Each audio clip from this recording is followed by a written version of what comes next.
শখ করেই না বিয়ে করিয়েছিলাম ছেলেগুলোকে। ভেবেছিলাম বৌমারা বোধহয় খুবই ভালো মানুষ হবে, কিন্তু এখন তো দেখা যাচ্ছে যে সব কিছুই উল্টোই হচ্ছে। বড় দুই বৌমা তো খুবই অলস প্রকৃতির, সারাটা দিন শুধু শুয়ে থাকে। ছোট বৌমা সারাটা দিন গাধার মতো খেটেই চলেছে। সংসারের কাজ করতে করতে মেয়েটা ক্লান্ত হয়ে যায়। একেই বলে পোড়া কপাল। মা, আজকে কি আপনার জন্য পনিরের তরকারি রান্না করব? আর কত কাজ করবে বৌমা, এখন রাখো। আমি আর কোনো তরকারি খাবো না, যেগুলো রান্না করেছো ওগুলো দিয়েই হয়ে যাবে। একা হাতে আর কত করা যায়? আরে মা, আপনি তো একটু বেশি চিন্তা করছেন, আমার একটুও কষ্ট হচ্ছে না। আপনি বলুন না মা, যে আপনার জন্য তরকারিটা রান্না করব কিনা। আপনার জন্য কিছু করলে নিজেকে ধন্য মনে হয় মা। আচ্ছা ছোট বৌমা, তাহলে তুমি একটু পনিরের তরকারি রান্না করেই ফেলো। আসলেই বৌমা, তুমি আমাকে কত ভালোই না বাসো। তেমন কোনো ব্যাপার নয় মা, প্রত্যেকটা মেয়েরই বিয়ের পর শ্বশুর বাড়ি তার আসল ঠিকানা হয়, আর স্বামীর মা তার নিজের মা। আচ্ছা ছোট বৌমা, তাহলে তুমি রান্না করো, আমি বড় দুই গবেটকে ডেকে আসি, দেখি গিয়ে কি করছে ওরা। অলস কোথাকার। বড় বৌমা, ও বড় বৌমা, উঠেছ নাকি? ও বড় বৌমা। এই তো সকাল হতে না হতেই বুড়িটা শুরু করে দিয়েছে। আজকে ডেকে ডেকে মরে গেলেও আমি সাড়া দেব না। মাত্র সকাল 10টা বাজে, এখন কি ওঠার সময়? আর বুড়িটা ছোটকে নিয়ে সারা দিনই মেতে থাকে, মনে হয় ও তার নিজের মেয়ে। তার ছোট বউ প্রত্যেক দিন সকালে কাজ করবে আর আমাদেরকে শুধু কথা শোনাবে। ওই ছোটর মতো তো আমি গরিব ঘরের মেয়ে নই, আমি কোনো কাজ করতে পারি না ওর মতো, তাই আমার সমস্যা। কানে তুলো দিয়ে ঘুমিয়ে পড়ি, বুড়ি ডাকতে থাকুক। মেজ বৌমা, ও মেজ বৌমা, ঘুম থেকে উঠছো না কেন এখনো? প্রত্যেকটা দিন বুড়িটা ষাঁড়ের মতো সকালে উঠে চিল্লাপাল্লা করে, আর ভালো লাগে না এসব। বয়স তো আর কম হলো না, এখনো যে কেন পটল তোলে না সেটাই তো বুঝতে পারি না। বুড়ির 3 ছেলেই তো শহরে থাকে কাজের জন্য, না হলে যদি আমার স্বামী বাড়িতে থাকতো তাহলে স্বামীকে দুটো কথা শুনিয়ে দিতাম। হ্যাঁ মা, ভিতরে আসুন, দরজা খোলা আছে। কি গো মেজো বৌমা, এখন কি ঘুমের সময়? ছোট বৌমা কাজ করতে করতে মেয়েটা পাগল হয়ে যাচ্ছে। তুমি আর বড় বৌমা মিলে ঘুমোচ্ছ এখনো? তোমাদের কি সংসার বলতে কিচ্ছু নেই? এভাবে চললে সংসার তো রসাতলে চলে যাবে। যাও যাও, তুমি আর বড় বৌমা মিলে ছোটর হাতে হাতে একটু কাজ করে দিয়ে আসো। ছোটর ছোটবেলা থেকে কাজ করে অভ্যেস আছে, বুঝেছেন মা? আমাদের অভ্যেস নেই, আমরা ওইসব কালিঝুলির কাজ করতে পারবো না। ওটা ছোটর কাজ, ছোটকেই করতে দিন, আমি আর বড় যেতে পারবো না। ও, তার মানে তুমি বলতে চাইছো যে তোমরা কোনোদিনও কোনো কাজ করতে পারবে না? তোমরা কিন্তু ভুলে যাচ্ছ বৌমা, যে তোমাদেরও কিন্তু একটা সংসার হয়েছে। আর 3জন ছেলে কি সারা জীবন একসাথেই থাকবে? 3জন তো আলাদাই হয়ে যাবে কোনো একদিন। তখন তো নিজেদের কাজ নিজেদেরকেই করতে হবে, তখন তো আর ছোট তোমাদের কাজ করে দেবে না। আলাদা হলেই বাকি, আলাদা হলেই যে নিজের কাজ নিজে করতে হবে সেটা তো কোনো বাধ্যবাধকতা নেই। পাড়াগাঁয়ে কি কাজের লোকের অভাব আছে নাকি? একটা কথা সবসময় মনে রাখবেন মা, আপনার ছেলে কিন্তু আমার কথাই উঠে এবং বসে। আমি যদি এক্ষুনি বলি যে আমার একটা কাজের লোকের প্রয়োজন, সে কিন্তু রেখে দেবে। ঠিক আছে ঠিক আছে, আমি বুঝতে পেরেছি, তোমাদেরকে দিয়ে কোনো কাজই করানো যাবে না, তোমরা থাকো তোমাদের মতো। আপনি তো সব কিছুই দেখছেন আপা, দেখছেন শাশুড়ি মা তার ছোট বউকে কিরকম আদর যত্ন করে। শাশুড়ি মা এবং তার ছোট বউয়ের ভাব দেখলে মনে হয় তারা মা মেয়ে। এরকম করে আর কদিন চলবে আপা? কিছু একটা বুদ্ধি দিন, যাতে ওদের সম্পর্কের মধ্যে ফাটল ধরাতে পারি। সব আমি দেখছি, বুঝেছিস মেজো, সব আমি দেখছি। আমি খুঁজে খুঁজে এরকম একটি বুদ্ধি বের করেছি, যেটা শুনলে তুই হা করে থাকবি। কি বুদ্ধি বলো না গো আপা, আমি একটু শুনতে চাই। ছোট তোমারও শত্রু আমারও শত্রু, তাই দুজনকে মিলেমিশেই কাজটা করতে হবে। তাড়াতাড়ি বলো, আমার আর তো তর সইছে না। শোন, যা করব আজকে রাতের মধ্যেই করব। একটু পর যখন শাশুড়ি মা ঘুমিয়ে পড়বে তখন শাশুড়ি মার ঘরে আমরা যাব।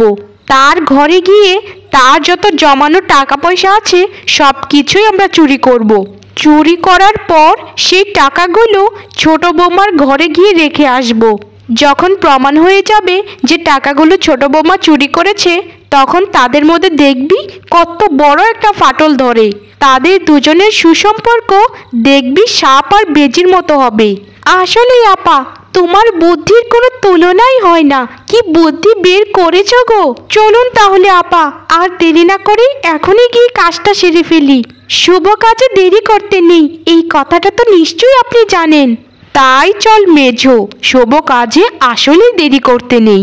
আমি যে কত বড় খেলোয়াড় সেটা তুই বুঝতে পারবি। অপেক্ষা কর ছোট বউ। এই তো শাশুড়িমার সকল জমানো টাকা হাতে তুলে নিয়েছি। দেখ দেখ মেঝো, ছোট বউয়ের সাথে সারাদিন খুনসুটি করে বুড়িটা কি সুন্দর আরামে ঘুমোচ্ছে। বুড়ি, সকালে উঠে দেখবি তোর সর্বনাশ হয়ে গেছে, আর ছোট বউই তোর আসল কাল। আপা, বেশি কথা বলা যাবে না এখানে। তাড়াতাড়ি এখান থেকে চলুন, না হলে আবার বুড়িটা উঠে যাবে। একবার যদি উঠে যায় তাহলে কিন্তু বড্ড বিপদে পড়ে যাব আমরা দুজন। একদম ঠিক কথাই বলেছিস তুই। চল চল, বাদ বাকি কাজটা করে ফেলি দুজন মিলে। ছোট বউ, তোর ভালো মানুষই আমি বের করছি, তুই অপেক্ষা কর সকাল পর্যন্ত। ও মা গো, আমার সর্বনাশ হয়ে গেল গো, আমার সর্বনাশ হয়ে গেল। আমার সন্দুকের তালা ভেঙে কে আমার সকল জমানো টাকা নিয়ে গেল গো। ও গো, কে কোথায় আছো গো, তাড়াতাড়ি এসো গো, দেখে যাও আমার কি সর্বনাশ হয়ে গেল। আমার ছেলেদের এত কষ্টের টাকা চোরে নিয়ে গেল গো, চুরি হয়ে গেল। কি হলো মা, কি হলো আপনার? এরকম করছেন কেন? বলুন, কি হয়েছে আপনার মা? কি চুরি হয়ে গেল মা? কিসের কথা বলছিলেন বলুন? আমার 3 ছেলের এত কষ্টের জমানো টাকাগুলো চোরে নিয়ে গেল গো। সকালে ঘুম থেকে উঠে দেখেছি ড্রয়ারের তালাটা ভাঙা, আর ভেতরে একটা টাকাও নেই। আমি এখন কি করব? আমার ছেলেগুলোকে কি জবাব দেব? কিন্তু মা, এটা কোনো চোরের কাজ নয়, এটা নিজেদের ঘরেরই কাজ। তুমি কি বলতে চাইছোটা কি বড় বৌমা? একটু খোলসা করে বলো তো। আমি এটাই বলতে চাচ্ছি মা, গতকালকে আমার শরীরটা ভালো লাগছিল না, তাই বাইরে একটু দাঁড়িয়েছিলাম। তখন রাত 2টো কি 3টে হবে, তখন আমি দেখতে পেলাম যে আপনার ছোট বৌমা আপনার ঘরের দিকে যাচ্ছে। আমি ভাবলাম যে আপনাদের তো ভালোই খুনসুটি, তো আপনার সাথে কথা বলার জন্যই হয়তো ছোট বৌমা আপনার ঘরের দিকে যাচ্ছে। কিন্তু আমি অতটা পাত্তা দেইনি। সকালে আপনার কাছেই খবর শুনে 2-এ 2 4 হয়ে গেল, আর আমার মনের সন্দেহ মিলে গেল। মা, বড় আপা একদম ঠিক কথাই বলেছে, কারণ গতকাল রাতে আমি যখন বাথরুমে যাচ্ছিলাম তখন ছোট বউয়ের ঘরে উকি দিয়ে দেখি যে ছোট বউ নেই। মনে মনে আমার সন্দেহ হলো যে কই গেল ছোট বউ। আসলে কি জানেন মা, আপনি অতিরিক্ত বিশ্বাস করেন তো ছোট বউকে, তাই আপনার সাথে বিশ্বাসঘাতকতা করলো। ও অনেক গরিব ঘরের মেয়ে তো, তাই লোভ সামলাতে পারিনি। আসুন মা, সবাই মিলে ছোট বউয়ের ঘরে গিয়ে খুঁজি। যদি টাকাগুলো পেয়ে যাই তাহলে প্রমাণ হয়ে যাবে সেই আসল চোর। তোমরা আমার সাথে এরকমটা করতে পারো না। আমি এরকম কাজ কখনোই করতে পারি না। আমি গরিব হতে পারি, কিন্তু চোর আমি নই। মা, আমাকে বিশ্বাস করুন আপনি, আমি এরকম কাজ কখনোই করতে পারি না। আপা, আপনারা বোধহয় আমাকে ভুল বুঝছেন। আমি গতকাল রাতে আমার ঘরেই ছিলাম, মায়ের ঘরে। গতকাল রাতে আমি আসিনি আপা, আপনাদের কোথাও ভুল হচ্ছে। দয়া করে মায়ের কাছে আমার নামে সব কথা বলবেন না। মা, আপনাদের যদি বিশ্বাসই না হয় তাহলে আমার ঘরে গিয়ে খুঁজুন যে টাকাগুলো আছে কিনা। আমি জানি না আমার সাথে কেন বিধাতা এরকম করছেন, তবে এটা জানি আমার সাথে খুব বড় একটা ষড়যন্ত্র হচ্ছে। মা, আপনি চুপ করে আছেন কেন? কথা বলুন। চোরের মায়ের সবসময় বড় গলায় থাকে, বুঝেছেন মা? তাড়াতাড়ি চলুন আমাদের সাথে, ওর ঘরে গিয়ে খুঁজলেই বোঝা যাবে। দেখুন মা, দেখুন কত বড় চালাক একটা মেয়ে। টাকাগুলো চুরি করে বিছানার নিচে রেখেছে যেন কেউই তাকে সন্দেহ না করে। এখন তো প্রমাণ হয়েই গেল যে কে চোর। চোর একটা ছোট লোক। ছি ছি ছি ছি ছি, ছোট বৌমা, তোমাকে আমি মেয়ের মতো ভালোবাসতাম, শেষে তুমি আমাদের জমানো টাকাগুলো চুরি করে নিলে। মা, ও মা, আপনি বিশ্বাস করুন, আমি এরকম কাজ করিনি। আমি কিচ্ছু করিনি মা, আমি কিচ্ছু বুঝতে পারছি না আমার সাথে কে এরকমটা করলো। আমি এই টাকাগুলোতে হাতই দিইনি মা, আমি জানি না এই টাকাগুলো আমার বিছানার নিচে কি করে এলো। এই ছোট, একদম ভালো সাজার চেষ্টাও করবি না, তোর আসল চরিত্র আমরা ধরে ফেলেছি। তুই শেষে চুরি করলি? ছি ছি ছি ছি, পাড়ার মানুষজন শুনলে আমাদের আর মান সম্মান থাকবে না। বড় আপা, আপনি আমাকে বিশ্বাস করুন, আমি এরকম কাজ করিনি। মা, আপনি চুপ করে থাকবেন না, কিছু তো একটা বলুন। একদম চুপ কর ছোট বউ, তুই যে এরকম একটা কাজ করবি সেটা আমি কোনোদিন কল্পনাই করতে পারিনি। তোকে আমি কি ভাবতাম, আর তুই তো দেখা যায় আসলে একটা চোর। তুই এক্ষুনি এই মুহূর্তেই আমার বাড়ি ছেড়ে চলে যা, তোর মুখটাও আমি আর দেখতে চাই না। যে নিজের সংসারে চুরি করতে পারে সে আরো বড় বড় অনেক কিছুই করতে পারে। মা, আপনিও শেষে আমাকে অবিশ্বাস করলেন। ঠিক আছে মা, আমি বাড়ি ছেড়ে চলে যাচ্ছি। এই বিচার আমি বিধাতার কাছেই রেখে দিলাম। বিধাতা যদি সত্যিই থেকে থাকেন তাহলে তার সঠিক বিচার করবেন। আমি চলে যাচ্ছি মা, আমি চলে যাচ্ছি। চলে যাচ্ছি মানে? এক্ষুনি এই মুহূর্তেই তুই আমার বাড়ি ছেড়ে চলে যাবি। আর আমার ছোট ছেলের সাথে কথা বলছি আমি, তোকে যেন কোনো দিনও এই বাড়িতে আর না আনে সেই ব্যবস্থাই আমি করব। তুই আমার বিশ্বাস ভেঙে খুব বড় অন্যায় করেছিস, যার শাস্তি তোকে পেতেই হবে। লোকে ঠিকই বলে, যেখানে মানুষ বেশি বিশ্বাস করে সেখানেই মানুষ বেশি ঠকে।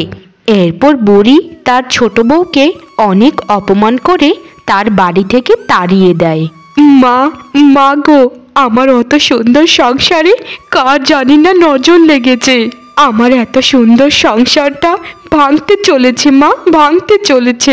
মিথ্যে চুরির অপবাদে আমাকে তারা বের করে দিয়েছে মা। সংসারের প্রতিটি বিপদে আমি তাদের পাশে ঢাল হয়ে থেকেছি, কিন্তু তারা আমাকে মিথ্যে অপবাদ দিয়ে তাড়িয়ে দিল। আচ্ছা মা, তুমি বলো, তোমার মেয়ে কি কখনো চুরি করতে পারে? সেই শিক্ষা কি তুমি আমাকে দিয়েছো? মা রে, আমি জানি তুই এই কাজ কোনো দিনও করতে পারিস না। তুই গরিব ঘরের মেয়ে তো, তাই মানুষ ভাবে তুই অনেক লোভী। কিন্তু মানুষ তো এটা জানে না আমরা গরিব হতে পারি, কিন্তু কারো কাছে কোনোদিন হাত পাতিনি। চুরি করা তো দূরের কথা। মা, আমার কথা কেউই শুনিনি মা, কেউই শুনেনি। বিধাতার কাছে সব রেখে দিলাম মা, তিনি এর বিচার করবেন। হা হা হা হা হা, সংসারে ছোট বউ দিলাম তো তোর খেল খতম করে। ছোট বউ সবসময় বুড়ির মন জয় করে চলতো, যার জন্য ওই বুড়ি আমাদেরকে সবসময় বাজে কথা বলতো। দিলাম তো ওই বুড়ির সাথে ছোট বউয়ের সম্পর্ক বিচ্ছেদ করে। আসলে বাবা, তোমার প্রশংসা করতেই হয়। কি খেলটাই না খেললে, ছোট বউকে চোর বানিয়ে শাশুড়ির মনে দিলে তো বিষ ঢেলে।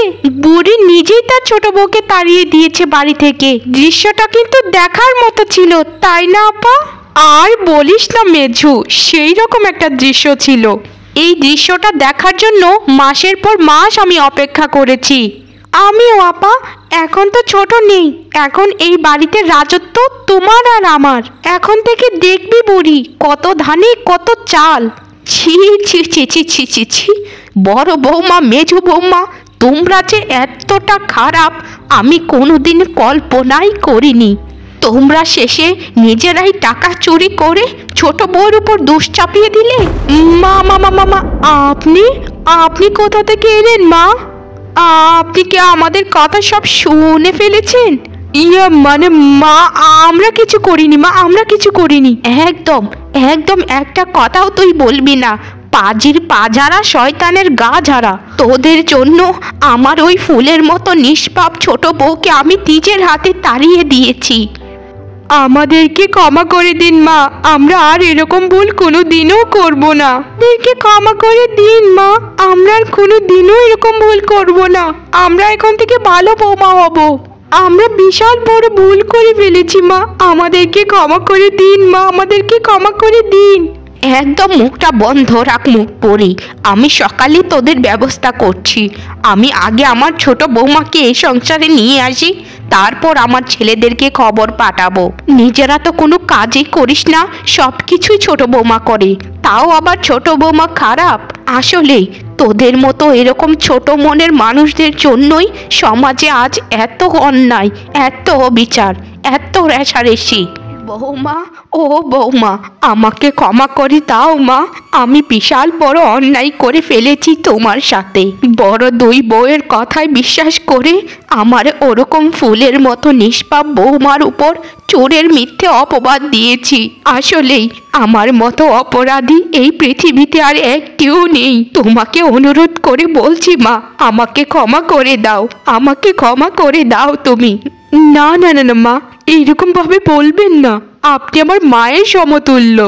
আমি ছোট মানুষ, আমার কাছে আপনি এভাবে ক্ষমা চেয়ে আমাকে আর ছোট করবেন না। আমি জানতাম মা, আপনি একদিন ভুল বুঝতে পেরে আমার কাছে আসবেন। আমি সেই দিনের অপেক্ষাতেই ছিলাম মা। বৌমা, তুমি আমার বৌমা নয়, তুমি আমার মেয়ে, আমার নিজের মেয়ে। আয় মা, আমার কাছে আয় মা, আমাকে ক্ষমা করে দে, তোর মাকে তুই ক্ষমা করে দে।